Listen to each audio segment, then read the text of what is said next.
What is up, my dudes? I am not gonna lie, I did not want to film a video this week, and here's why. Marathon training utterly sucks right now. It's not going according to plan whatsoever. To be fair, well, I mentioned a few times now in previous videos that I know things aren't going to go according to plan. I'm kind of shocked at how many struggles I've already run into relatively early on in the process. So yeah, today I'm going to be talking a little bit about that, what I've been dealing with, how I plan on pivoting during all of this, ideas, thoughts. I'm still not 100% sure, to be honest. I'm just taking it week by week at this point. Yeah, what does the future hold for me? And also just some interesting things I've observed, I guess, along the way as I've begun dealing with these hurdles and setbacks. So a little bit of backstory. If you watched the first video I ever put out about 5 or 6 weeks ago, I wasn't sure yet if I had already kind of failed at my trail running marathon goals and ultra marathon goals that I have for this year, specifically because at that point I was actually waiting to go to the radiologist. So my doctor, she had sent me to the radiologist because she thought my foot might be fractured. And luckily it turns out that it wasn't. But unfortunately it does turn out that the problems that I was experiencing were indicative of some much bigger issues that actually I was aware of, but I thought that they had kind of resolved themselves. And so I'll give you a little bit of backstory on that. Basically, when I ran my first ever and only marathon initially, 15-ish years ago, I had a lot of knee problems. And so I went to a podiatrist. They said, oh, you hyperpronate really badly and XYZ, blah, blah, blah, blah, blah. And I got orthotics at that time. And I wore them for a bit, but not a lot. And eventually the knee problems went away, specifically actually when I switched over to ultra running, trail running shoes. I've been wearing those exclusively. I don't know if you can see my foot actually. These are them. Now I've kicked up my foot multiple times for you guys. Anyways, that seemed to solve a lot of the knee problems that I had. Everything just felt like it got stronger and better. And I thought, sweet. So as I've picked up trail running and begun to up my volume as well, especially over these winter months, I have definitely started to have a lot of aches and pains and other stuff, which is why I went to the doctor after a few weeks because it wasn't going away. Anyways, turns out I have no arch muscles whatsoever. I hyperpronate as horribly as ever, but now it presents itself as all kinds of super fun Achilles and just general issues from here down. And I don't know if you can see that at all, so I apologize if I'm just pointing at nothingness, but here down, it's not a great time, all kinds of pain. And so my running has been super duper inconsistent, to say the least. And it's also taken a while to finally put the pieces together, and I'm working with a physical therapist and doing all the exercise I should be doing and whatnot to strengthen everything. And I got new orthotics now, but it's going to take a while. And because of that, I have not been able to run nearly as much as I wanted to or needed to. And for a while I thought, I have all the time in the world, it's not going to be an issue. And now I'm getting to 10 weeks out from my first planned marathon of the year, and I cannot run really at all right now, actually, without serious pain. And the only thing I really can do is hike. So that's where I'm at. And the first race of the year that I have planned is the 44 kilometer Zugspitze ultra race. Well, it's the 44 kilometer distance of multiple distances that go way up to over 100 kilometers. No way I'm doing that. I'm doing the 44K. And I've been super stoked about it for a while because it's actually on the home trails just literally right outside of my house. So I've been looking forward to this for a couple of years now. I've watched my husband do it the past 2 summers, and this was my year to finally do it. And that is still my plan.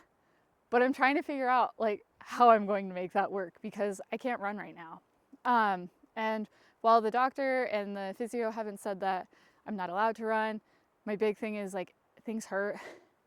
And so I'm trying to figure out how to train appropriately because I can still hike, but running is really where I start having issues. And the great thing is it is a trail marathon, and so I am allowed to hike huge portions of it. That's kind of the expectation. And so I'm trying to figure out with how I can train for this race with predominantly hiking involved instead of running. And at this point, any idea of doing the race well has kind of gone out the window, at least well in terms of what I thought would be an ideal time for myself And it's really just like, can I get through this race without injuring myself, without any serious pain?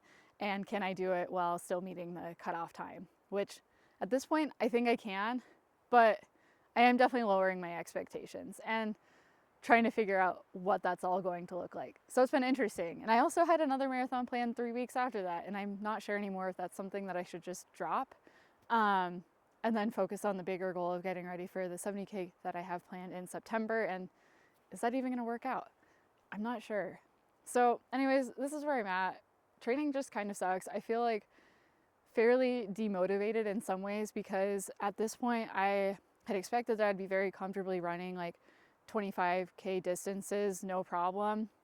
Back in January, actually, I was almost at that point of being able to go out on 25K long runs, except for the fact that I was holding off because I didn't want to like build up too soon and injure myself. Turns out I already had all this crap going on and I just wasn't really like aware of it yet. I'm trying not to ramble too much, to be honest. Like, this video is like not really pre-planned. I'm just committed to making a video a week and trying to document this journey I'm on. And right now the journey is not very pretty, truth be told. So yeah, really the big thing is I'm kind of injured, learning to fix these problems I have by strengthening up all the muscles, and I'm trying to pivot by figuring out a training plan that allows me to hike more, since that tends to be like a non-problematic area, especially like going uphill. I was able to yesterday go out and get 1,000 meters of vert for sunrise, which was so beautiful. And I did that without too many issues. So I'm just trying to figure out what that looks like and how I can make it all work, I guess. But that's where we're at. As I've been dealing with these issues, and I've also opened up to a few close friends about what I've been going through, something interesting that I've observed through all this is a number of people who have started to tell me, why don't you just not worry about it? Maybe it's a sign, or why don't you pick something easier or more achievable? And I find that really interesting. It's kind of this idea, in a way, I think that's underlying a little bit, that essentially I should like quit. Well, better not even try. And while I know that these people care about me, I've also run into this in so many other aspects of my life. For example, I'm actually own my own business, and I've been doing that for the last 5 years. And that's been like, entrepreneurship is this huge journey. And for many, many years, I think for the first 3 years, I consistently got the, oh, well, good luck with that. And then told me some horror story about how their friend did this thing and crashed and burned and it didn't work out for them, but they hope things are better for me. And I know that they're trying to be helpful, but to be honest, it's like not. It's not at all. I don't know if anyone else has run into that. But the thing that I also appreciate about this is because I am, take it for what it will, it can be a good thing and a bad thing. I'm a little bit of a do or die personality. When people don't think that I can do it or tell me that I should set my sights lower, it only fuels me further that I'm going to set out and I'm going to go and do the thing that I want to do. And that's where I'm at right now. I'm pretty determined that I'm going to make this first marathon workout June 15th or 16th. I can't even remember. Doing the zoo. Hoping training gets better by figuring out how to make hiking the main aspect of my overall training program. And that's where we're at. This whole video has been kind of all over the place, and I apologize for that. Like I said, I did not plan ahead for it. I'm just here talking about where I'm at in life. And also I've had to like re-record this 5 different times because every time I start, even though I'm on a super duper quiet trail, suddenly like a gaggle of screaming children decides to pass. And then also like the sun was changing, so then it was like blinding me. It's been all the things today. Hopefully it's not a sign of what's to come, but for now, race training sucks, but that's okay. I'm gonna get through it, and I'm here to document that journey. So thanks for watching.